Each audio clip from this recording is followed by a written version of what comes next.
আলাইকুম সবাইকে শুভ অপরাহ্ন।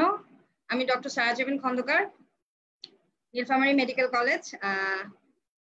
আজকে আরেকটা নতুন ক্লাস নিতে যাচ্ছি আমি। প্রথমেই সবাইকে অনেক ধন্যবাদ এবং অনেকখানি কৃতজ্ঞতা জ্ঞাপন করছি এই জন্য যে আমার গত ক্লাসটাকে সবাই অনেক বেশি অ্যাপ্রিসিয়েট করেছেন, অনেক কমেন্ট করেছেন, অনেকটা পছন্দ করেছেন, সেজন্য সবাইকে অনেক ধন্যবাদ। আমার স্টুডেন্টদেরকে আমি অনেক থ্যাংক ইউ বলছি যে তোমরা আমার ক্লাসটা যদি কিছুটা হলেও তোমাদের কাজে লেগে থাকে, তোমাদের যদি পড়াশোনার ক্ষেত্রে কিছুটা হলেও তোমাদেরকে আরেকটু ত্বরান্বিত করে, সেটাই আমার সাকসেস। তো সেই জন্য অনেক ধন্যবাদ, সবাই অনেকখানি অ্যাপ্রিসিয়েট করেছো। এবং আজকে আমরা আরেকটা নতুন ক্লাস নিতে যাচ্ছি। এটা হচ্ছে ভেন্টিলেশন অ্যান্ড স্পাইরোগ্রামের উপর। আমি চেষ্টা করেছি যতটুকু সম্ভব আজকের ক্লাসটাকে মডিফাই করে যতটুকু সম্ভব সংক্ষিপ্ত করে তোমাদের সামনে উপস্থাপন করার জন্য, কারণ অনেক বড় জিনিস, অনেক বড় সিলেবাস, অনেক বড় টপিক, একটা ক্লাসে আসলে অনেকখানি কভার করা খুব টাফ। তারপর আমি চেষ্টা করেছি। আর আজকের ক্লাসটা আমার মনে হয় না তোমাদের খুব একটা খারাপ লাগবে, এবং আমি চাই যে আগের ক্লাসটার চেয়েও আজকেরটা অনেক বেশি ভালো লাগবে, কারণ আজকেরটা অনেকটা অঙ্কের মতো ক্লাসটা। এখানে বোরিং ডেফিনেশন নাই, লেন্দি অনেক কিছু নাই বোঝার জন্য, জাস্ট অঙ্কের মতো, শুধু ক্যালকুলেটিভ, এত হলে এত, তত হলে তত। তো আমরা ইনশাল্লাহ আজকে ক্লাসটাতে কিছুটা হলেও মজা পাবো। তো আর দেরি না করে চলো ক্লাসে ঢোকা যাক তাহলে।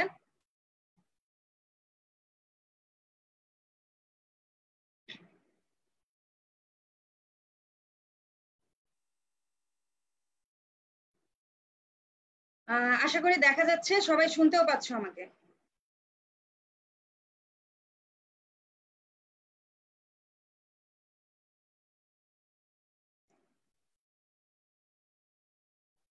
ওকে,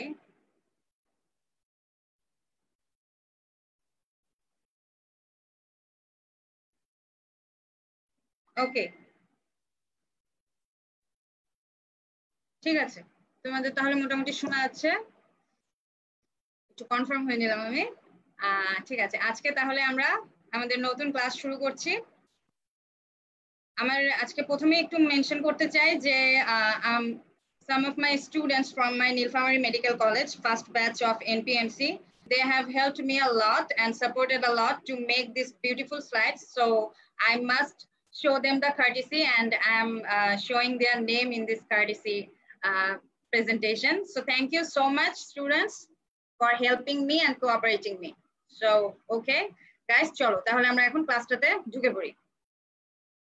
প্রথমে আমরা আজকে শুরু করব ভেন্টিলেশন দিয়ে। So what is ventilation? Movement of air into and out of lungs. সহজ কথা, লাংসের ভেতর থেকে বাহিরে এবং বাহির থেকে ভেতরে যে শ্বাস প্রশ্বাসটা নিচ্ছি আমরা, এটাই ভেন্টিলেশন। ঠিক আছে?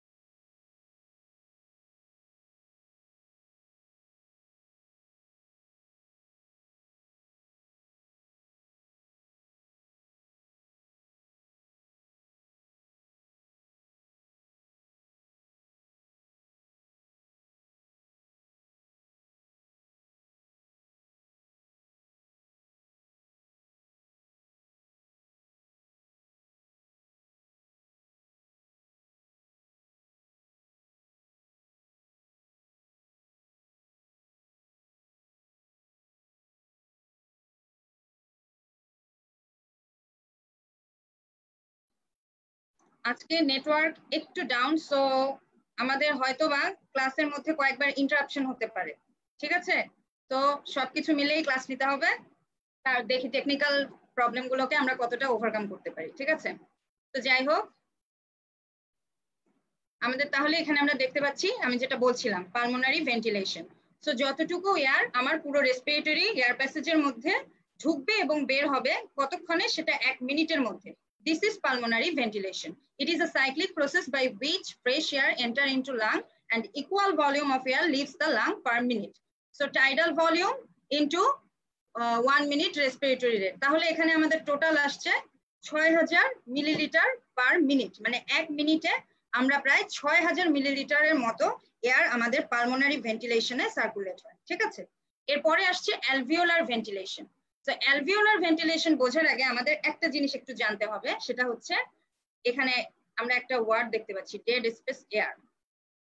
ডেড স্পেস আমরা গতদিন ক্লাসে পড়েছিলাম conducting zone, respiratory zone. So dead স্পেসটা আর কিছুই না, এটা হচ্ছে কন্ডাক্টিং জোনটাকেই বলা হচ্ছে ডেড স্পেস। এখানে ট্রাকিয়া থেকে শুরু করে টার্মিনাল ব্রঙ্কিওল পর্যন্ত আমরা গতদিন ক্লাসে যে কন্ডাক্টিং জোন বলেছিলাম, সেই কন্ডাক্টিং জোনটাকেই ডেড স্পেস বলছি। এবং এই ডেড স্পেসের মধ্যে যে এয়ারটুকু থাকে, সেই এয়ারটুকুকে বলা হচ্ছে ডেড স্পেস এয়ার। এবং এই এয়ারটার যেটা সারমর্ম, সেটা হচ্ছে এই ডেড স্পেস এয়ার কখনো রেসপিরেটরি জোনে পৌঁছায় না। এই ডেড স্পেস এয়ারটা সবসময় এই ডেড স্পেসের মধ্যেই থাকে, এই জন্যই এর নাম ডেড স্পেস এয়ার। তো ডেড স্পেস মানে কি? একটা মৃত জায়গা, তাই না? তো এখানকার যে এয়ারটা, সেটা সার্কুলেশনে গ্যাসিয়াস এক্সচেঞ্জের মধ্যে পার্টিসিপেট না করলেও এই কন্ডাক্টিং জোনে থাকার মাধ্যমে সে আমরা যে এয়ারটা ইনহেল করছি, সেই ইনহেলড এয়ারকে এরা হিউমিডিফাই করবে। এবং আরো কিছু ফাংশন বলেছিলাম আমি গত ক্লাসে, যে ডাস্ট পার্টিকেল গুলোর ফিল্ট্রেশন হয়। তো এই ডেড স্পেস এয়ারের ফাংশনটা হলো humidification of the inhaled air and the filtration of the inhaled air of different dust particles. Okay, so তাহলে আমরা ডেড স্পেস কি বুঝলাম, এবং ডেড স্পেসের মধ্যে যে এয়ার থাকে সেটা হচ্ছে ডেড স্পেস এয়ার। এখানে ডেফিনেশন আছে, তোমরা নিজেরা সুন্দর মতো করে নিতে পারবে। তো এটা হচ্ছে 150 মিলির মতো ডেড স্পেস এয়ারের পরিমাণ। আর একটা কথা, সেটা হচ্ছে ডেড স্পেসের জন্য একটা ডেড স্পেসের ক্লাসিফিকেশনের মধ্যে একটা অ্যানাটমিক্যাল ডেড স্পেস আর একটা হচ্ছে physiological dead space. Anatomical dead space আমরা অলরেডি বুঝতে পারছি যে ট্রাকিয়া থেকে শুরু করে টার্মিনাল ব্রঙ্কিওল পর্যন্ত অ্যানাটমিক্যাল ডেড স্পেস, ঠিক আছে? তো এই একটা নর্মাল হিউম্যান বিইং এর ক্ষেত্রে, একটা নর্মাল অ্যাডাল্টের ক্ষেত্রে এই অ্যানাটমিক্যাল ডেড স্পেস এবং ফিজিওলজিক্যাল ডেড স্পেস এই দুটো একই জিনিস হবে, ঠিক আছে, সমান সমান। কিন্তু যখন একজন ডিজিজ কন্ডিশন বা একজন স্মোকার অথবা যে কোনো রেসপিরেটরি ডিজিজে সাফার করছেন এমন কোনো ব্যক্তির জন্য এই অ্যানাটমিক্যাল ডেড স্পেস তো তার থাকবেই, তার সাথে এই রেসপিরেটরি জোনের কিছু অংশ বা অ্যালভিওলার এয়ারের কিছু অংশ তখন আমার গ্যাসিয়াস এক্সচেঞ্জে টেক পার্ট করতে পারবে না। ফলে কি হবে? সেই non functioning respiratory alveoli plus anatomical dead space, এই দুটো মিলে হবে সেই ডিজিজ পার্সনের ফিজিওলজিক্যাল ডেড স্পেস। তাহলে একটা কথা আমরা পরিষ্কার বুঝতে পারলাম যে একটা ডিজিজ পার্সন অথবা যারা স্মোক করে, স্মোকার, তাদের ক্ষেত্রে physiological dead space is much higher than the normal adult person. তাহলে কি বোঝা গেল? স্মোক করা যাবে না, ঠিক আছে? আচ্ছা, তাহলে আমরা ডেড স্পেসের ধারণাটা মোটামুটি পেলাম। এখন আমরা আসি তাহলে অ্যালভিওলার ভেন্টিলেশন কি। এখানে দেখো অ্যালভিওলার কথাটা আছে। অ্যালভিওলার মানে অ্যালভিওলের মধ্যে যে বাতাসটা ঢুকছে বা ভেন্টিলেশনটা হচ্ছে, সেটাই হচ্ছে অ্যালভিওলার ভেন্টিলেশন। এখানে এই কথাটা এজন্যই আমি বললাম এতক্ষণ ডেড স্পেস এয়ার। এই টাইডাল ভলিউম, টাইডাল ভলিউম কি সেটা আমরা কিছুক্ষণের মধ্যেই জানবো। টাইডাল ভলিউম মানে যে পরিমাণ বাতাসটা আমি নিচ্ছি সেটা 500 মিলি, ইন্সপাইরেশনে 500 মিলি নিচ্ছি, এক্সপাইরেশনে 500 মিলি ছাড়ছি।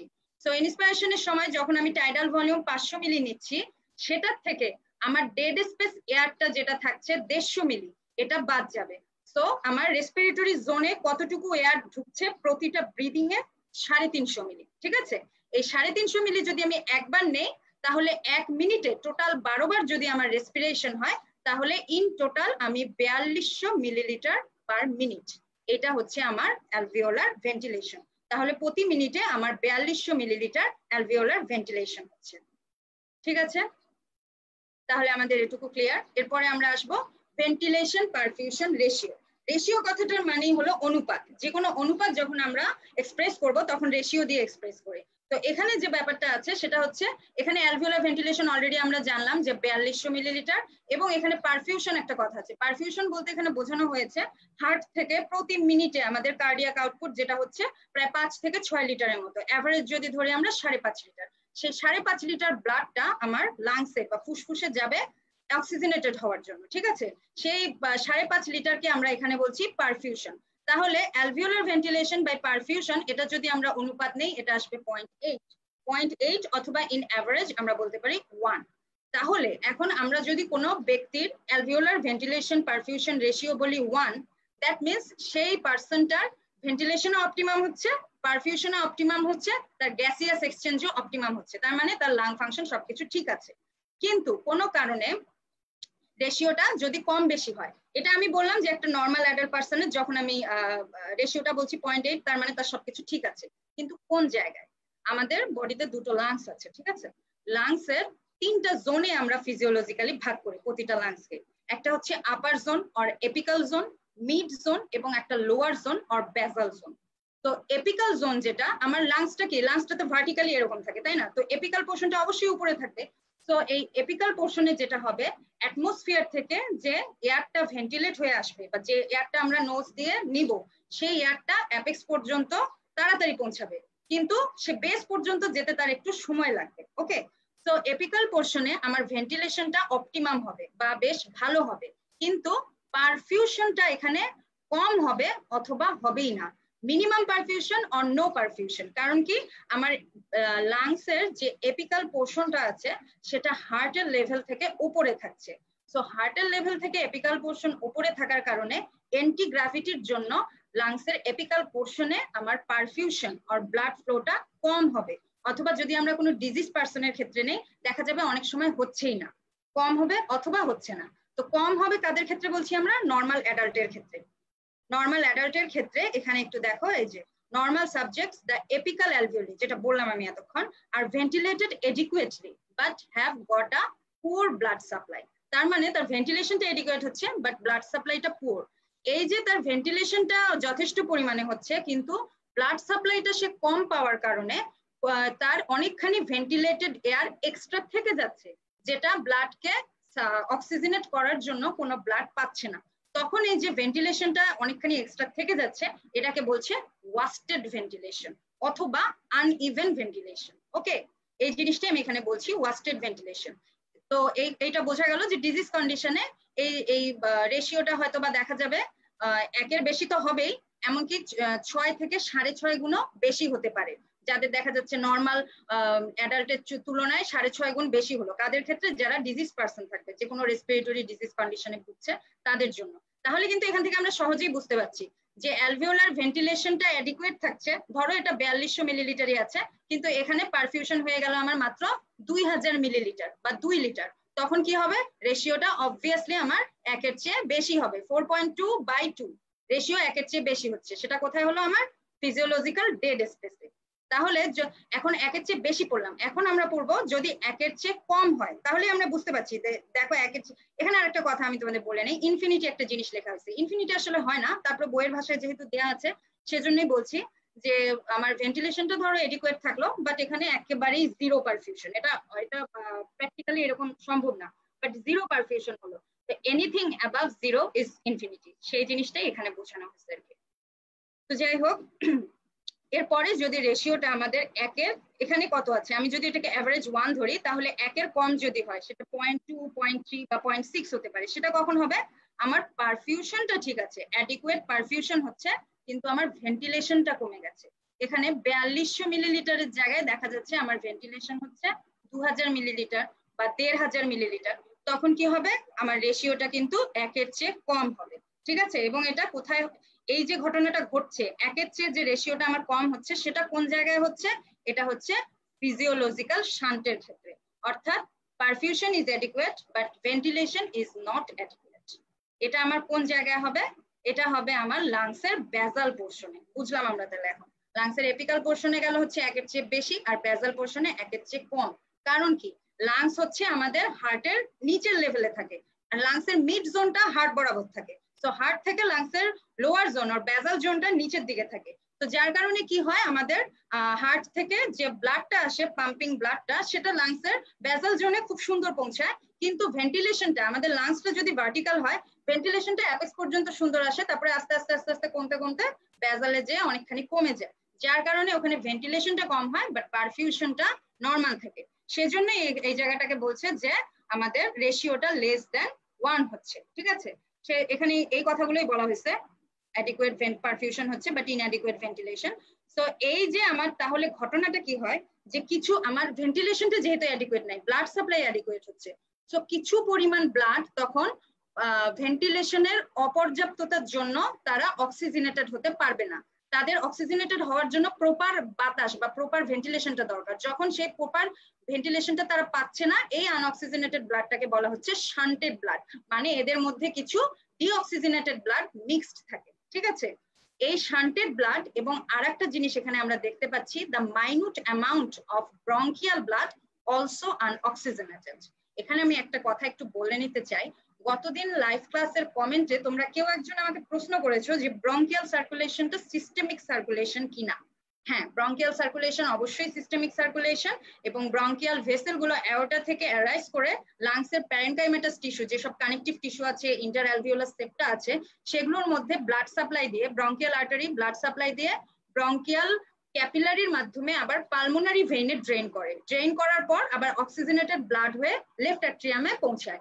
কিন্তু কিছু পরিমাণ blood, only about 2% of cardiac output, এটা পালমোনারি ভেইনে ড্রেন করে না। এটা তখন কি করে, ব্রঙ্কিয়াল ক্যাপিলারিতে ব্রেকডাউন হয়ে সেটা আবার ব্রঙ্কিয়াল ভেইনের মাধ্যমে সিস্টেমিক সার্কুলেশনে ব্যাক করে।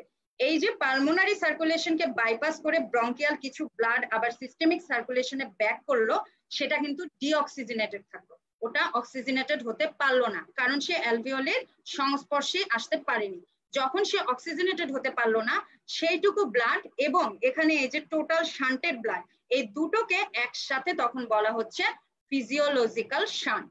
Total quantitative amount of shunted blood per minute is called the physiological shunt. আশা করি কনসেপ্টটা ক্লিয়ার হয়েছে। ঠিক আছে, আজকে তাহলে এখন আমরা সবচেয়ে মজার জায়গায় আসছি, এবং সেটা হচ্ছে সারফেস টেনশন। খুবই ইন্টারেস্টিং একটা জিনিস আমার কাছে অন্তত মনে হয়, স্টুডেন্টদের এখন পড়ানোর পর দেখি স্টুডেন্টদের কাছেও মনে হয় কিনা। ঠিক আছে, তো এখন হচ্ছে সারফেস টেনশন নিয়ে আমরা জানবো।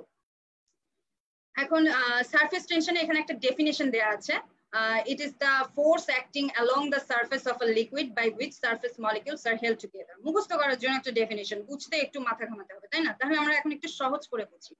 এখানে একটু কি দেখা যাচ্ছে, পানি দেখা যাচ্ছে, লিকুইড, আর এখানে কি দেখা যাচ্ছে, এয়ার। এই লিকুইড এবং এয়ার এর মাঝখানে একটা ভাগ আছে, এটাকে আমরা বলছি এয়ার লিকুইড ইন্টারফেস। ঠিক আছে, এখন এই লিকুইডটার মধ্যে তোমরা এই যে ব্লু কালারের যে সার্কেল গুলো দেখতে পাচ্ছ, এগুলো এক একটা ওয়াটার মলিকিউল। ঠিক আছে, তো এখন যেটা আমরা দেখতে পাচ্ছি, প্রত্যেকটা ওয়াটার মলিকিউলের একজনের সাথে আরেকজনের একটা করে ইন্টারঅ্যাকশন আছে, বা একটা করে আকর্ষণ কাজ করতেছে। দেখা যাচ্ছে, এটা একে আকর্ষণ করছে, একে আকর্ষণ করছে, আবার মানে নিজেরা নিজেদের মধ্যে একটা ইন্টারমলিকিউলার অ্যাট্রাকশনের মাধ্যমে খুব হোল্ডিং অবস্থায় আছে, এবং এই হোল্ডিং কন্ডিশনটা সারফেসের সবচেয়ে টাইট। কারণ কি, এখানে একটু মনোযোগ দিয়ে খেয়াল করলেই তোমরা বুঝতে পারবা। এই ওয়াটার, ধরো সাপোজ আমি উদাহরণ হিসেবে বলছি, এই ওয়াটার মলিকিউলটা একেও টানছে, একেও টানছে, একেও টানছে, আবার একেও টানছে, কিন্তু এই ওয়াটার মলিকিউলটা দেখো, একে টানছে, একে টানছে, একে টানছে, কিন্তু উপরের দিকে কি টানতে পারছে?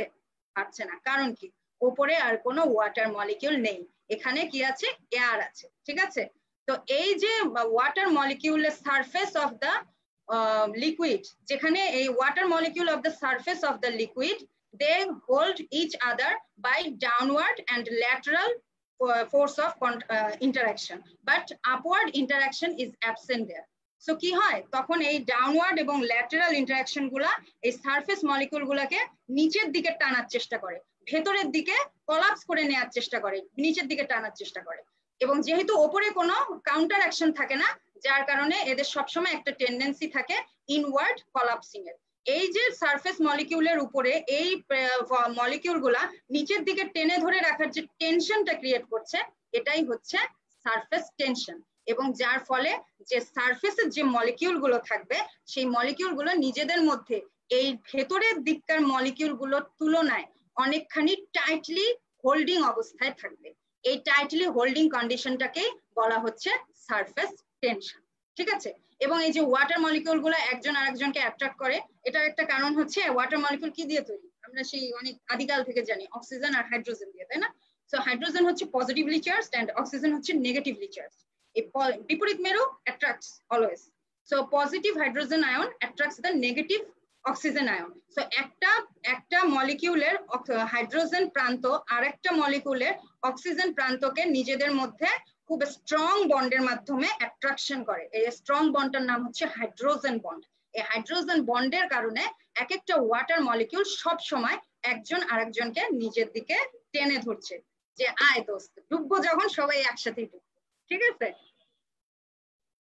আচ্ছা এখন আমরা যে সারফেসটা দেখালাম, এটা তো আমি একটা এয়ার ফ্লুইড ইন্টারফেসে একটা জাস্ট সারফেস ক্রিয়েট করে তোমাদেরকে উদাহরণ হিসেবে বোঝানোর চেষ্টা করলাম। এই সারফেসটাই যখন আমরা অ্যালভিওলিতে চিন্তা করব এইটাই সেই ওয়াটার সারফেস। এই ভেতর দিক দিয়ে দেখো এখানে দেখা যাচ্ছে, ঠিক আছে? এই যে অ্যালভিওলির ভেতরের এই ওয়াটার সারফেসটা, এটা সবসময় ট্রাই করছে ভেতরের দিকে এই কলাপসিং টেন্ডেন্সিটার জন্য, ভেতরের দিকে ওয়াটার মলিকিউল গুলোকে টেনে নিয়ে আসার জন্য। তার ফলে কি হয়, সব সময় আমাদের অ্যালভিওলিতে একটা কলাপসিং ফোর্স বা সারফেস টেনশন কাজ করে, যেটা আমাদের অ্যালভিওলি কলাপস করে দিতে চায়, ঠিক আছে? এখানে দেখো এই জিনিসটাই বোঝানো হয়েছে। এই যে প্রথম ছবিটাতে এখানে দেখো সবগুলো ওয়াটার মলিকিউল একজন আরেকজনকে অ্যাট্রাক্ট করছে, কিন্তু উপরের দিকে ওয়াটার এই লেয়ারটার মধ্যে শুধু নিচের দিকে এবং ল্যাটারাল ইন্টারাকশন আছে, কোনো আপার ইন্টারাকশন নাই, অ্যাবসেন্ট। যার কারণে তখন অ্যালভিওলার একটা ক্রস সেকশন যদি আমরা চিন্তা করি, সেটা ট্রাই করতেছে অ্যালভিওলারটাকে এদিকে এদিকে এদিকে কলাপস করে নেওয়ার জন্য। তো ওইটাই বোঝানো হয়েছে, due to intramolecular attraction of the surface layer of the fluid lining the alveoli, they have a tendency to collapse. বাকিটা আমি তোমাদেরকে বুঝাই দিছি, সেই জিনিসটাই এখানে জাস্ট বলা হয়েছে, রিডিং করে টাইম ওয়েস্ট করার কিছু নাই। সো এটা আমরা অলরেডি জানি যে অ্যাবাউট 2/3 এই যে সারফেস টেনশনটা আছে, সেটার জন্য যে লাংসের রিকয়েল টেন্ডেন্সি, সেটাকেও সারফেস টেনশনটা প্রভাবিত করতেছে। সে নিজে তো 1/3 কাজ করতেছে, প্লাস রিকয়েল টেন্ডেন্সিকে 2/3 প্রভাবিত করার মাধ্যমে ইন টোটাল সে অ্যালভিওলিটাকে কলাপস করে নিয়ে আসার চেষ্টা করতেছে, ঠিক আছে? তো এখন ঘটনা হলো যে অ্যালভিওলি গুলো যে এই যে সবসময় একটা কলাপসিং টেন্ডেন্সির মতো কাজ করতেছে, সবসময় কলাপস হয়ে আসতে যাচ্ছে, তাহলে তো আমাদের কারো বেঁচে থাকার কথা না, এতদিনে সব অ্যালভিওলি কলাপস হয়ে ইন্নালিল্লাহ হয়ে যাওয়ার কথা, তাই না? কিন্তু সেটা হচ্ছে না। কারণ কি? কারণ আমাদের মহান সৃষ্টিকর্তা আমাদের বডিতে এমন কিছু জিনিস দিয়ে দিচ্ছে, যে জিনিসটার কারণে এই সারফেস টেনশনটা অনেক বেশি থাকার পরেও আমাদের অ্যালভিওলি কলাপস হচ্ছে না, এবং সুন্দর মতো আমরা শ্বাস নিতে পাচ্ছি, ছাড়তে পাচ্ছি। যদিও এই করোনা সিচুয়েশনে সেটা একটু কমে গেছে, কিন্তু তারপরও আমরা শ্বাস প্রশ্বাসটা নিয়ে বেঁচে আছি কিন্তু। এবং সেই ম্যাজিক্যাল জিনিস, সেই দারুণ জিনিসটার নাম কি? সারফেক্ট্যান্ট। এখন আমরা জানবো সারফেক্ট্যান্ট সম্পর্কে, ঠিক আছে? তাহলে আমরা একটু দেখি কি জিনিস কোথা থেকে আসলো, কিভাবে কাজ করে। তাহলে এখানে আমরা দেখতে পাচ্ছি সারফেক্ট্যান্ট। এখানে দেখো এটা একটা কি? সেলের মতোই তো মনে হচ্ছে, তাই না? ভেতরে অনেক কিছু সেলুলার অর্গানেল এগুলো আছে। তো এটা হচ্ছে একটা কিউবয়েডাল সেল, আর এর পাশেই দেখো এটা হচ্ছে একটা ফ্ল্যাট সেল। সো এই ফ্ল্যাট সেলটাকে আমরা অলরেডি চিনি, এটা হচ্ছে squamous epithelial cell of the lung alveoli. এগুলো একটা অ্যালভিওলির এপিথেলিয়াল লাইনিং এর মধ্যে থাকে প্রায় 90% এর মতো, আর বাকি 10% থাকে হচ্ছে এই কিউবয়েডাল এপিথেলিয়াল সেল, যেটার থেকে সিক্রেট হয় এই সারফেক্ট্যান্ট। সো সারফেক্ট্যান্টের একটা হচ্ছে ফসফোলিপিড কম্পোনেন্ট, ঠিক আছে? এর দুটো পোর্শন থাকে, একটা হচ্ছে লিপিড পোর্শন, একটা হচ্ছে প্রোটিন পোর্শন।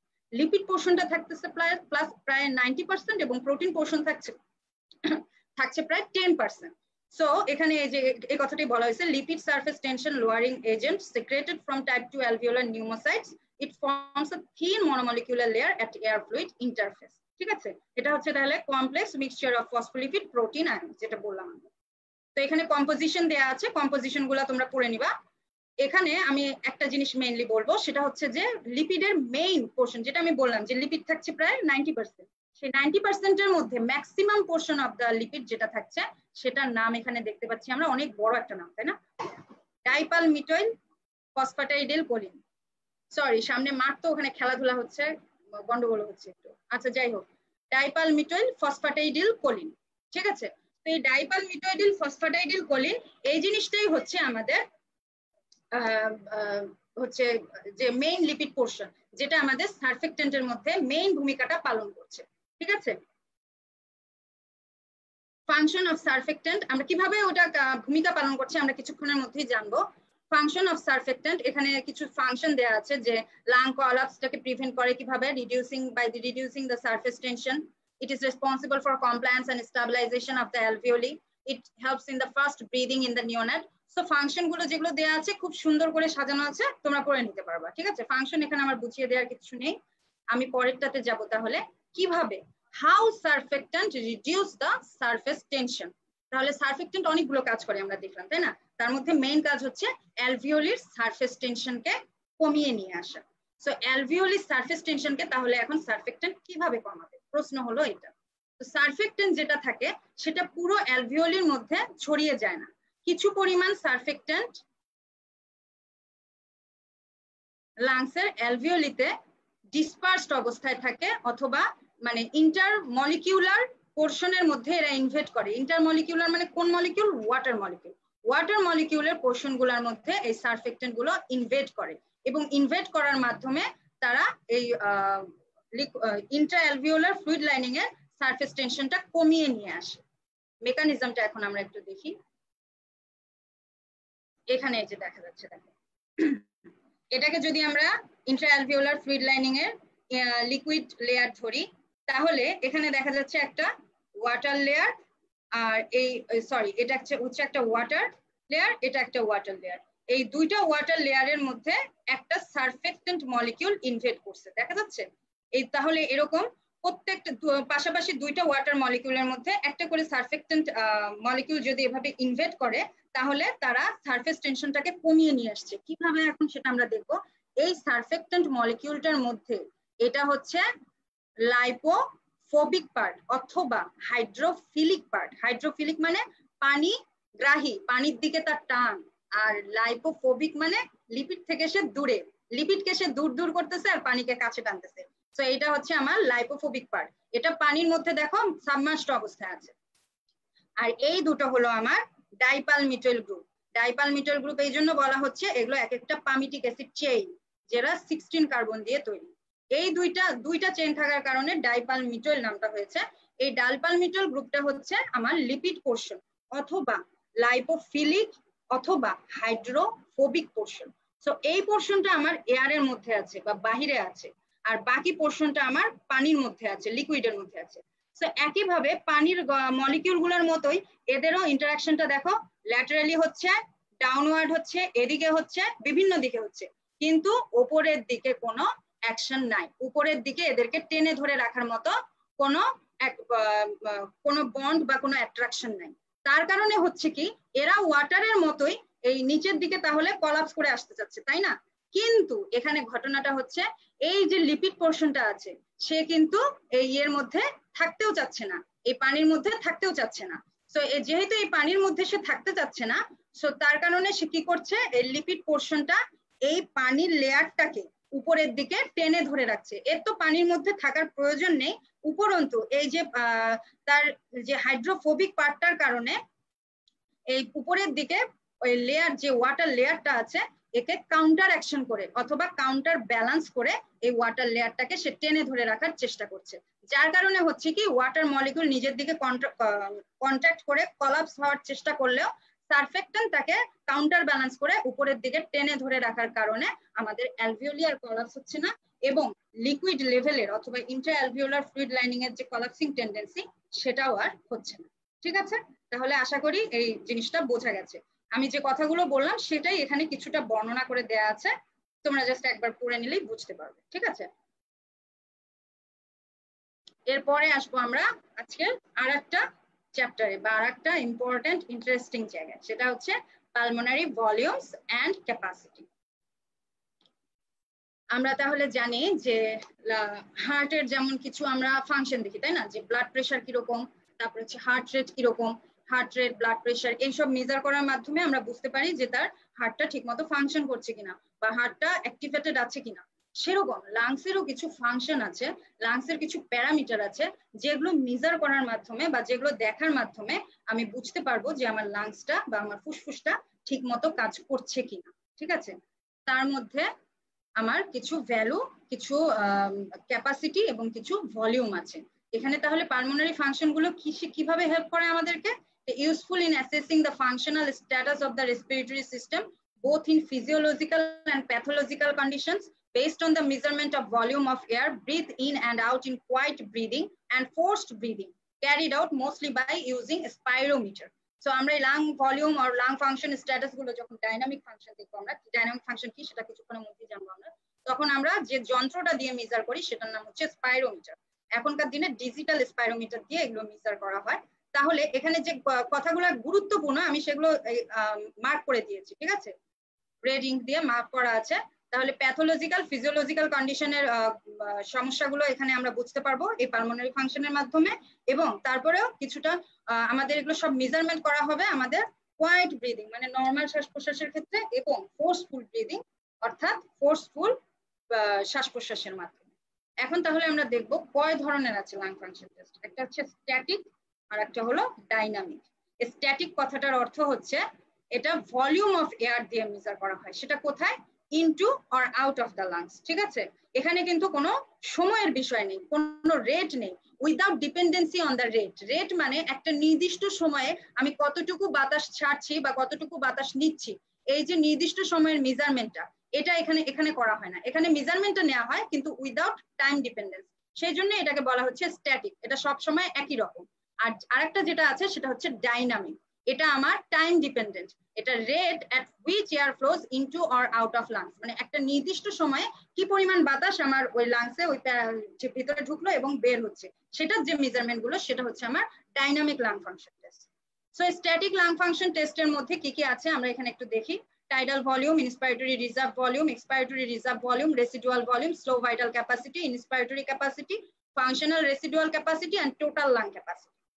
ঠিক আছে, আর ডাইনামিক লাং ফাংশন টেস্টের মধ্যে আমাদের আসছে maximum ventilation volume, forced vital capacity, forced expiratory volume in first second অথবা 1 second, peak expiratory flow rate. ঠিক আছে, তাহলে আমরা স্ট্যাটিক কি আর ডাইনামিক কি এই জিনিসটা একটু বুঝতে পারলাম। এখন স্ট্যাটিক এবং ডাইনামিকের আন্ডারে এই জিনিসগুলো আমাদের একটু জানতে হবে। এখন তাহলে আমরা আসি, এই যে এত সুন্দর একটা ছবি স্পাইরোগ্রাম, তাই না? প্রথমে দেখলে মনে হয় যে কি ঝিচিমিচি একটা ছবি, কি দিয়েছে না দিয়েছে কিচ্ছু বোঝা যাচ্ছে না। তো আমরা যদি জাস্ট একবার পড়ি তাহলেই দেখবো যে আমরা দেখেই বলে দিতে পারছি যে কোনটা কি হচ্ছে, অনেক সহজ হয়ে যাবে তখন জিনিসটা। ঠিক আছে, তোমাদের এই প্রত্যেকটা ভলিউমের এবং ক্যাপাসিটির পরে ডেফিনিশন দেওয়া আছে। আমি আগে ছবিটা থেকে একটু বুঝিয়ে দিই, তাহলে ডেফিনিশন গুলো তোমাদের জন্য অনেক ইজি হয়ে যাবে। প্রথমেই আসি আমরা টাইডাল ভলিউম। মনে আছে অ্যালভিওলার ভেন্টিলেশনে আমরা পড়লাম টাইডাল ভলিউম, যে টাইডাল ভলিউম থেকে ডেড স্পেস এয়ার বাদ দিলাম। তাহলে টাইডাল ভলিউমটা কি এটা প্রথমে আমাদের জানতে হবে। প্রতিটা ব্রিদিং অথবা প্রতিটা রেসপিরেশন কিভাবে কমপ্লিট হয়? একটা ইন্সপাইরেশন, একটা এক্সপাইরেশন, তাই না? এর আগের লেকচারে আমরা পড়েছিলাম। সো ইন্সপাইরেশনে আমার যদি এটা আমি বেজাল লেভেলটা এখান থেকে ধরি, প্রায় 2300 থেকে 2500 মিলিলিটারের মতো আমি ইন অ্যাভারেজ ধরছি, এটা বেস লেভেল। ঠিক আছে, এখান থেকে আমার পুরো ইন্সপাইরেশন হতে এ পর্যন্ত, এই এই এই পয়েন্ট পর্যন্ত আমি 500 মিলিলিটার এয়ার ইনহেল করব, এটা হচ্ছে আমার টাইডাল ভলিউম। ঠিক আছে, আবার আমি ইন্সপাইরেশনের শেষে আবার এক্সপাইরেশন হবে, সেখানেও আমার টোটাল 500 মিলিলিটার এয়ার আবার আউট হবে।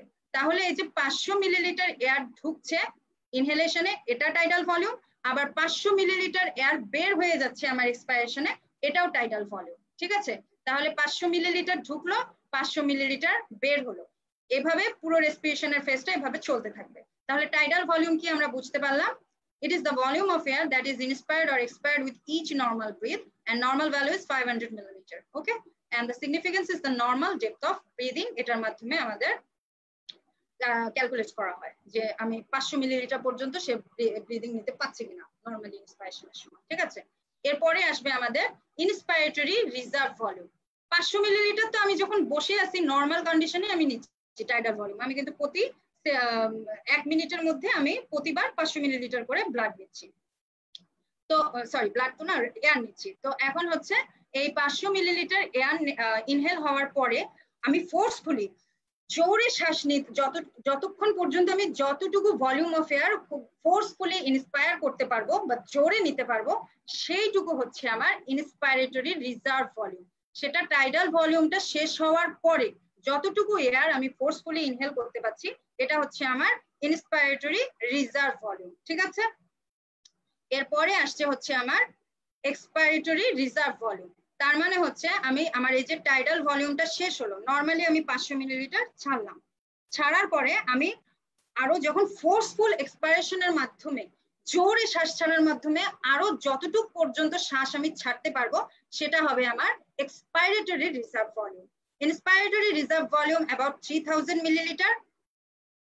It is the extra volume of air that can be inspired above the tidal volume. Okay, so এটা হচ্ছে about 3000 milliliter. আর এক্সপাইরেটরি যেটা আমি বললাম, it is the volume of air that can be expired by forceful expiration after a normal expiration. এটা হচ্ছে 1300 millilitre. তাহলে আমাদের ইন্সপাইরেটরি গেল, এক্সপাইরেটরি রিজার্ভ ভলিউম গেল, টাইডাল ভলিউম গেল। ঠিক আছে, এখন আমরা জানবো হোয়াট ইজ ইন্সপাইরেটরি ক্যাপাসিটি। এই যে এখান থেকে দেখো, এই জায়গা থেকে এতটুকু পর্যন্ত, এখন তোমরা নিজেরাই বলে দিতে পারবা এতটুকু আমার কি হচ্ছে টাইডাল ভলিউম। ওকে, আর আমার এতটুকু কি হচ্ছে ইন্সপাইরেটরি রিজার্ভ ভলিউম। তাহলে টাইডাল ভলিউম এবং ইন্সপাইরেটরি রিজার্ভ ভলিউম এই দুটো মিলে হবে ইন্সপাইরেটরি capacity. It is the amount of air that a person inspired after a normal expiration. It is the sum of tidal volume and inspiratory reserve volume. কত এটা তাহলে আসছে আমার 500 এবং 3000 দুটো মিলে হলো 3500 মিলিলিটার। ঠিক আছে, এখন আমরা জানবো হোয়াট ইজ রেসিডুয়াল ভলিউম। আমরা তো এতক্ষণ শ্বাস নিলাম ছাড়লাম এরকমই চলছে, তাই না? তাহলে তো যদি সবগুলো এয়ারই আমার ফুসফুস থেকে বের হয়ে যেত তাহলে কি হতো? যে ঘটনাটা ঘটতো যে আমার সব অ্যালভিওলি কলাপস হয়ে থাকতো, আর কোনো বাতাস থাকতো না ভেতরে, আমার কিচ্ছু অবশিষ্ট থাকতো না।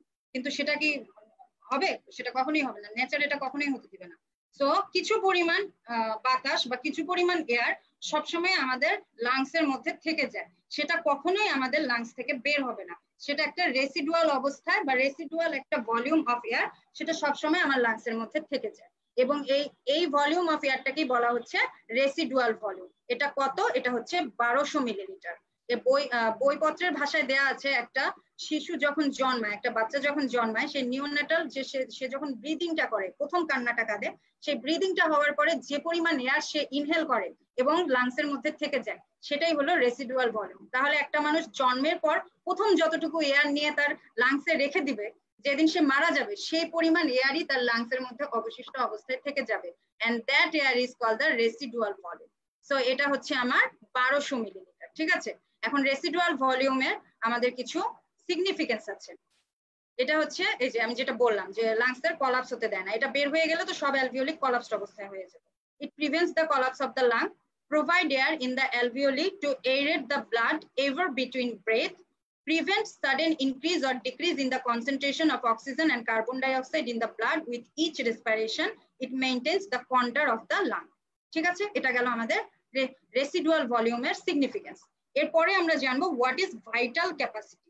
এখানে আমরা পরিষ্কার বুঝতে পারছি, এই দেখো এখানে টাইডাল ভলিউম নিলাম, ইন্সপাইরেটরি ক্যাপাসিটি, সেখান থেকে আমার আসলে হচ্ছে এই যে এই পুরোটাকে বলা, এতটুকুকে বলা হয় এক্সপাইরেটরি ক্যাপাসিটি, অথবা এই যে tidal volume plus inspiratory reserve volume plus হচ্ছে আমার এক্সপাইরেটরি রিজার্ভ ভলিউম, এই পুরোটা মিলে হচ্ছে আমার vital capacity. It is the maximum amount of air that a person can expire by forced expiration after a forceful inspiration. এখানে দেখো tidal volume, inspiratory reserve volume and expiratory reserve volume, এই পুরোটা মিলে হচ্ছে আমার 4800 মিলিলিটার অথবা vital capacity. ঠিক আছে, এরপরে আমরা দেখব functional residual capacity. Functional residual ক্যাপাসিটিতে আমার রেসিডুয়াল ভলিউম তো লাংসের থেকেই গেল, যেটা বের হতে পারছে না সেটুকু, এবং এক্সপায়ারটরি রিজার্ভ ভলিউম, যেটা সর্বোচ্চ ফোর্সফুল কন্ডিশনে আমি এক্সপায়ার করতে পারবো, এই দুটো মিলে হবে ফাংশনাল রেসিডুয়াল ক্যাপাসিটি। এবং এই সবগুলো ক্যাপাসিটি একসাথে করে যেটা হবে, সবগুলো আসবে যার মধ্যে, সেটা হবে টোটাল লাং ক্যাপাসিটি। এটা অ্যাবাউট ধরা হয় 5800 মিলিলিটার থেকে 6000 millilitre of air, total lung capacity. ঠিক আছে, তাহলে আমরা ভলিউম এবং ক্যাপাসিটি গুলো মোটামুটি বুঝলাম। এখন আমরা একটু যাব ভাইটাল ক্যাপাসিটিকে কোন কোন ফ্যাক্টর এফেক্ট করে। ঠিক আছে, কিসের কিসের উপর ভাইটাল ক্যাপাসিটিটা ডিপেন্ড করে।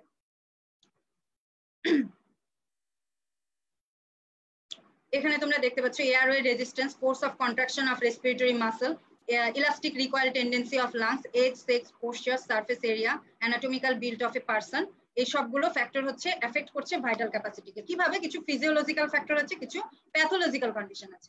ফিজিওলজিক্যাল কন্ডিশনের মধ্যে আমরা দেখতে পাচ্ছি in females is less than male. কেন? কারণ মেল পার্সনের কনজেনিটালি তার রেসপিরেটরি মাসল, তার মাসকুলার ইফোর্ট, তার মাসকুলার স্ট্রেংথ সবকিছু ন্যাচারালি একটা ফিমেলের তুলনায় স্ট্রং হবে এবং মাসকুলার হবে, যার কারণে একটা মেলের vital capacity about 25% greater than the female. So আমরা বুঝতে পারলাম যে ফিমেলের চেয়ে মেলের ভাইটাল ক্যাপাসিটি বেশি হচ্ছে, এবং তাদের মধ্যে যাদের বডি বিল্ড অনেক স্ট্রং থাকে, যেমন অ্যাথলেটদের অথবা হচ্ছে যারা জিম করে সবসময়, বা বডি বিল্ড অনেক স্ট্রং, তাদের ক্ষেত্রে ভাইটাল ক্যাপাসিটি একটু বেশি হবে। দাঁড়ানো অবস্থায় ভাইটাল ক্যাপাসিটি বেশি হবে, শোয়া অবস্থায় ভাইটাল ক্যাপাসিটি একটু কম হবে। যারা এই যে বিভিন্ন বাঁশি বাজায় বা অন্যান্য ইনস্ট্রুমেন্ট বাজায়, তাদের ক্ষেত্রেও ভাইটাল ক্যাপাসিটিটা একটু বেশি হবে। আর প্যাথোলজিক্যাল কিছু কন্ডিশন আছে, তার মধ্যে এই কন্ডিশন গুলোতে ভাইটাল ক্যাপাসিটি কমে যায়। এর মধ্যে বিভিন্ন ডিজিজের নাম দেখতে পাচ্ছ তোমরা, এর মধ্যে রেস্ট্রিকটিভ ডিজিজ এবং অবস্ট্রাকটিভ ডিজিজ, দু ধরনের ডিজিজই আছে যেখানে ভাইটাল ক্যাপাসিটি কমছে। রেস্ট্রিকটিভ অবস্ট্রাকটিভ ডিজিজ কি সেটা আমরা কিছুক্ষণের মধ্যে দেখব। তো এটাই হচ্ছে ভাইটাল ক্যাপাসিটির এফেক্টিং ফ্যাক্টর, এবং importance of vital capacity already আমরা জানি, এটা তো অবশ্যই একটা লাং ফাংশন টেস্টের মধ্যে পড়ছে, এবং এর মাধ্যমে আমরা ডিফারেন্ট পালমোনারি ফাইব্রোটিক ডিজিজকে ক্লাসিফাই করতে পারি। তার মধ্যে টিউবারকুলোসিস আছে, অ্যাজমা আছে, এমফাইজিমা আছে। অ্যাজমা, এমফাইজিমা এগুলো আমার পড়ছে অবস্ট্রাকটিভ ডিজিজের মধ্যে, টিউবারকুলোসিস পড়ছে রেস্ট্রিকটিভ ডিজিজের মধ্যে। তো ভাইটাল ক্যাপাসিটির মেজারমেন্টের মাধ্যমে আমরা এই ডিজিজ গুলো ক্লাসিফাই করতে পারবো, ঠিক আছে। তো এখন হচ্ছে ভাইটাল ক্যাপাসিটি আমরা জানলাম, তাই না? তো নরমালি ভাইটাল ক্যাপাসিটিকে বলা হয় স্লো ভাইটাল ক্যাপাসিটি। আর একটা আছে হচ্ছে ফোর্সড ভাইটাল ক্যাপাসিটি। এই ফোর্সড ভাইটাল ক্যাপাসিটিটা হচ্ছে ডাইনামিক লাং ফাংশন টেস্টের মধ্যে পড়ছে, এবং এই ফোর্সড ভাইটাল ক্যাপাসিটি, যেটাকে আমরা ভাইটাল ক্যাপাসিটি হিসেবেও ধরতে পারি, কিন্তু আগের দিনে মানে প্রিভিয়াসলি এটাকে বলা হতো স্লো, দুই ধরনের ভাইটাল ক্যাপাসিটি, স্লো এবং ফোর্সড। বাট এখন পোস্ট ভাইটাল ক্যাপাসিটিটাকেই ভাইটাল ক্যাপাসিটি ধরা হয়। এই পোস্ট ভাইটাল ক্যাপাসিটিটা মেজারমেন্টের মাধ্যমে আমরা লাং ফাংশনের স্ট্যাটাসটা বুঝতে পারবো। এই পোস্ট ভাইটাল ক্যাপাসিটির সাথে আরেকটা জিনিস আমাদের জানতে হবে, সেটা হচ্ছে পোস্ট এক্সপাইরেটরি ভলিউম। এটা এই দুইটার কম্পারিজনের মাধ্যমে আমরা একটা মানুষের লাং ফাংশন স্ট্যাটাস বলে দিতে পারবো, এবং সে কোন ধরনের ডিজিজে সাফার করছে, রেস্ট্রিকটিভ নাকি অবস্ট্রাকটিভ, সেটাও আমরা ক্যালকুলেট করতে পারবো। তাহলে পোস্ট এক্সপাইরেটরি ভলিউমটা কি? The volume of air which can be expired forcefully in a given unit of time after a deep inspiration. এখানে ভাইটাল একটা লেখা দেয়া হয়েছে যে ভাইটাল ক্যাপাসিটি ইজ টাইমড। তার মানে ভাইটাল ক্যাপাসিটি যে পরিমাণ 4800 মিলিলিটার প্রায় আমরা পড়েছি, এই ভাইটাল ক্যাপাসিটির মধ্যে, ভাইটাল ক্যাপাসিটি ধরো আমি কমপ্লিট নিয়ে নিয়েছি, আমার মধ্যে এখন আমার in total vital capacity 4800 millilitre, তার মধ্যে যে পরিমাণ এয়ার আমি ফার্স্ট সেকেন্ডে এক্সেল করতে পারবো সেটা হচ্ছে আমার forced expiratory volume in 1 second. তারপরে দ্বিতীয় সেকেন্ডে আবার যেটা আমার এক্সেল হবে সেটা হচ্ছে forced expiratory volume in 2 seconds. তাহলে আমরা যদি 3 সেকেন্ডের ফার্স্ট এক্সপাইরেটরি ভলিউম নেই, তাহলে 1 সেকেন্ডে কতটুকু, পরের সেকেন্ডে মানে পরের 1 সেকেন্ডে আবার কতটুকু বের হচ্ছে, তারপরের 1 সেকেন্ডে আবার কতটুকু বের হচ্ছে, এভাবে হিসাব করা হয়, ঠিক আছে। তো নরমালি যে মেজারমেন্টটা আমরা নেই সেটা হচ্ছে নরমাল একটা অ্যাডাল্ট পারসনের forced expiratory forced vital capacity যদি 4800 মিলিলিটার হয়, তাহলে প্রথম সেকেন্ডে তার প্রায় 83% অফ ভাইটাল ক্যাপাসিটি তার এক্সেল করতে হবে ফোর্সফুলি। তাহলে বোঝা যাবে যে সেই মানুষটার লাং ফাংশন নরমাল আছে। তাহলে 83% অফ টোটাল ভাইটাল ক্যাপাসিটি কত হতে পারে? প্রায় 3600 মিলিলিটারের মতো। তাহলে একটা মানুষের নরমাল ভাইটাল ক্যাপাসিটি যদি আমরা মেজার করি যে তার 4800 মিলিলিটার আছে, এবং সেখান থেকে সে যদি 3600 মিলিলিটার প্রথম সেকেন্ডে এক্সেল করে ফোর্সফুলি, তাহলে তার লাং নরমাল কন্ডিশনে আছে।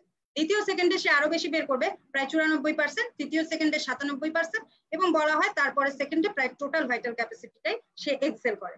তাহলে আমরা বুঝলাম যে FEV হচ্ছে normally in normal FEV1 is the 80% of forced vital capacity.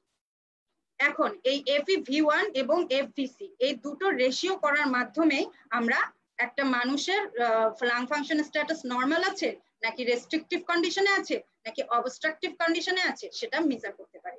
তাহলে আমরা বললাম যে নরমালি একটা মানুষের 80%-এর মতো বের হবে। তাহলে এখানটায় তোমরা একটু দেখো, এই যে অবস্ট্রাকটিভ ডিজিজের ক্ষেত্রে দেখি 80% বের হচ্ছে না। এতটুকু যদি নরমালি 80 থেকে 83% হয়, এটা আমার মনে হচ্ছে প্রায় 40 থেকে 50%, বা খুব বেশি হলে 60% এখানে বের হচ্ছে। এখানে গ্রাফটার মধ্যে আমরা প্রায় 50%-এর মতোই ধরতে পারি। তাহলে 50% মানে তার ভাইটাল ক্যাপাসিটি যদি নরমালি 4800 মিলিলিটার হয়, তাহলে সেই পার্সনটার ক্ষেত্রে তার প্রথম সেকেন্ডে ফোর্সড এক্সপাইরেটরি ভলিউমটা হবে অনলি 2 লিটার থেকে 2.5 লিটার, বা 2000 থেকে 2500 মিলিলিটার, ঠিক আছে, প্রায় অর্ধেকের মতো। তো তখন আমরা বুঝবো যে এই মানুষটা অবস্ট্রাকটিভ কন্ডিশনে ভুগছে বা অবস্ট্রাকটিভ ডিজিজে সাফার করছে। এখন একটা কোশ্চেন হতে পারে যে ম্যাডাম তাহলে রেস্ট্রিকটিভ কিভাবে বুঝবো আমরা, অবস্ট্রাকটিভটা কিভাবে বুঝছি? অবস্ট্রাকটিভ মানে কি? অবস্ট্রাকটিভ মানে কোথাও অবস্ট্রাকশন হয়েছে।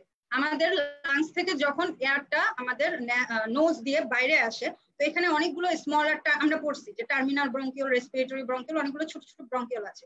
এই ব্রঙ্কিওল গুলোর মধ্যে যখন অবস্ট্রাকশন হয়, সেই অবস্ট্রাকশনের কারণে আমাদের এয়ারটা সরাসরি ফুসফুস থেকে নাক দিয়ে বের হয়ে আসতে পারে না, অনেকগুলো জায়গায় ধাক্কা খায়। তো তখন আমি শ্বাস নিয়েছি নরমালি, আমি প্রায় আমার ভাইটাল ক্যাপাসিটি ধরো 4800 মিলিলিটারই আমার মধ্যে আছে, বা আমি 500 মিলিলিটার টাইডাল ভলিউম আমি নিয়েছি, কিন্তু যখন আমি বের করব, বের করার সময় সেই 500 মিলিলিটার আমি বের করতে পারছি না, সেখান থেকে অনলি আমার 200 বা 250 মিলিলিটার বের হচ্ছে।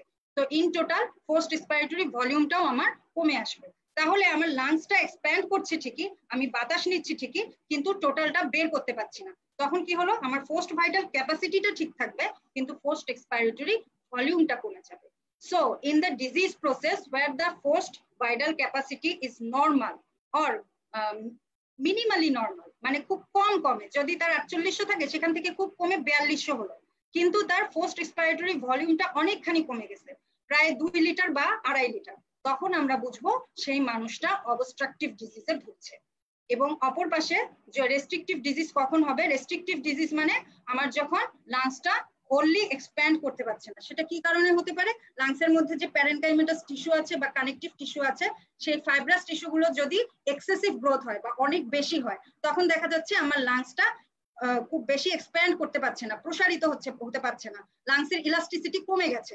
তখন যে পরিমাণ বাতাস আমার নেয়ার কথা সেই পরিমাণে আমি নিতে পারছি না। আমার যদি 4800 মিলিলিটার ভাইটাল ক্যাপাসিটি হয় কিন্তু আমি নিচ্ছি অনলি 3500 থেকে 4000 মিলিলিটার, তাহলে আমার এফভিসি কমে গেল।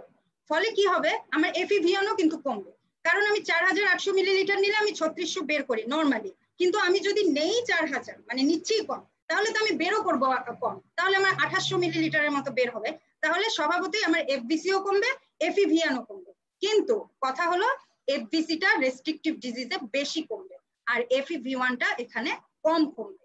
তাহলে ইন সামারি আমরা যেটা বলতে পারি যে ডিজিজ গুলোতে এফইভি1টা কম কমছে এবং এফভিসিটা বেশি কমছে সেটা হচ্ছে রেস্ট্রিকটিভ ডিজিজ। আর যে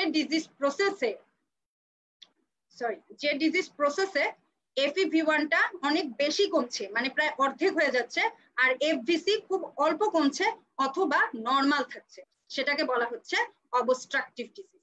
তাহলে আশা করি এই দুটা কনসেপ্ট তোমাদের ক্লিয়ার হয়েছে, নরমাল কন্ডিশনে কি হবে, রেস্ট্রিকটিভ কন্ডিশনে কি হবে এবং অবস্ট্রাকটিভ কন্ডিশনে কি হবে। পরীক্ষায় স্যার ম্যাডামরা অনেক সময় জিজ্ঞেস করেন যে রেস্ট্রিকটিভে মেইনলি কোনটা কমে বলো অথবা অবস্ট্রাকটিভে মেইনলি কোনটা কমে বলো, তখন আশা করি উত্তরটা এবার তোমরা ক্লিয়ারলি দিতে পারবে। এবং আরেকটা প্রশ্ন স্যার ম্যাডামরা করেন যে রিটেনেও আসে এটা অনেক সময়, যে mention 2 names of respiratory diseases, mention 2 name of obstructive diseases.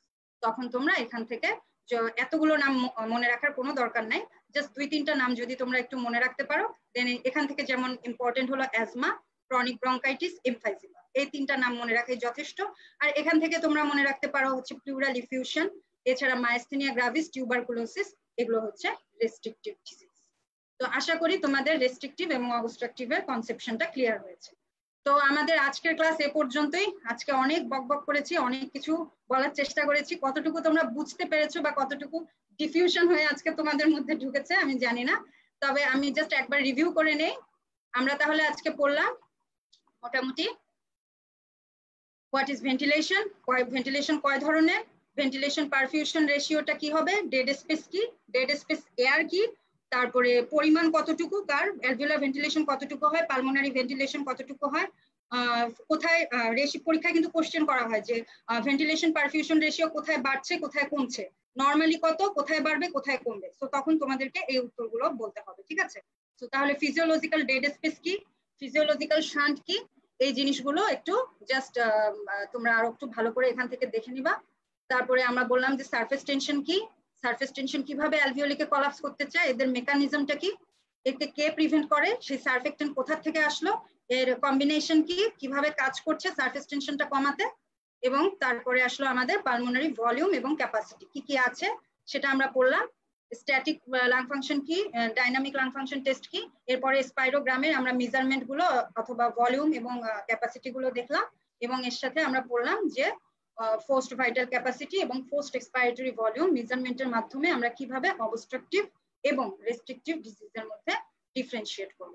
তো আশা করি তোমাদের আজকে যতটুকু পড়িয়েছি কিছুটা হলেও মাথায় ঢুকেছে, আমি আশা করছি যে অবশ্যই কিছুটা হলেও ঢুকেছে। সো থ্যাঙ্কস টু অল, সবাই ভালো থাকো। আর আজকের ক্লাসটা যদি তোমাদের ভালো লেগে থাকে তাহলে অবশ্যই আমাকে একটু কমেন্ট করে জানাবে, আর আমি চেষ্টা করব তোমাদের আজকের ক্লাসের স্লাইড গুলো এবং গত ক্লাসের স্লাইড গুলো তোমাদের কমেন্ট বক্সে দিয়ে দেওয়ার জন্য। তোমরা একটু কষ্ট করে ওখান থেকে কালেক্ট করে নিবে স্লাইড গুলো, তাহলে তোমরা নিজেরাও দেখতে পারবে অনেকটা, এবং আমার এই ক্লাসের সাথে কোঅর্ডিনেট করে একসাথে পড়লে আইডিয়া গুলো আরো হয়তো বা ক্লিয়ার হবে। আর আরেকটা কথা, আজকের আমি সোর্স গুলো মেনশন করতে চাই। আজকে পুরো লেকচারের সোর্স আমি নিয়েছি গাইটন, জ্ঞানন, সিসি চ্যাটার্জি, কে শিবলিঙ্গম থেকে, এবং কিছু অংশ বায়োকেমিস্ট্রির কিছু পোর্শন যেমন সারফেস টেনশন, সারফেক্টেন্টের বিষয়গুলো আমি আমাদের মোজাম্মেল স্যারের এবিসি বই এবং তার পাশাপাশি লিপিং কর থেকে কিছু অংশ দেখছি।